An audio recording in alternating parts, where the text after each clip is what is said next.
سلام، چطورین؟ امیدوارم که روز خوبی داشته باشین. من اومدم با اولین ویدیو آشپزی با من.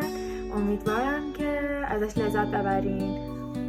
خب امروز میخوام اولین ویدیوم یه مزه تابستونی خنک فوق‌العاده باشه که مطمئن باشین ازش خیلی خوشتون میاد و همیشه پای ثابت میزای مزه‌تونه.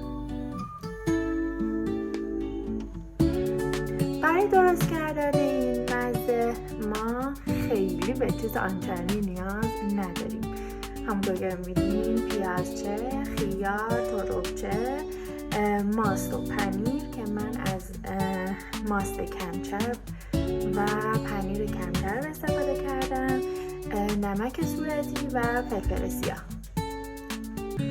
خب برای شروع ما اول خیارامون رو به صورت حلقه‌ای برش میزنیم، اما باید خیلی با ظرافت و حوصله این کار رو انجام بدیم، چون که باید واقعا نازکی خیارامون به این اندازه باشه.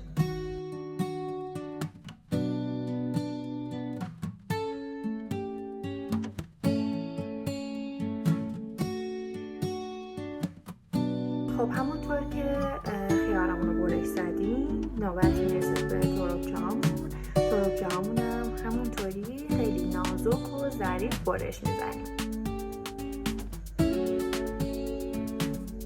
چون میخوایم که خوشگل باشه و برای میز مزه است. ما از اون سرش که یه ذره باریک‌تر میشه برش میذاریم کنار و حالا اون قسمتایی که تقریبا یک دست و یک اندازه هستن رو برش میزنیم. واقعا ظرافت برش و نازکیش باید در همین اندازه باشه.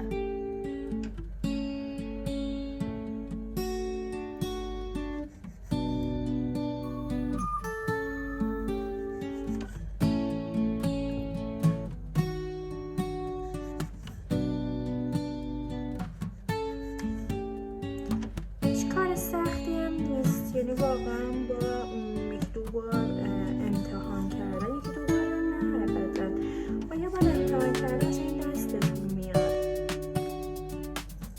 پیازچمون هم همونطوری خیلی نازک برش میزنیم.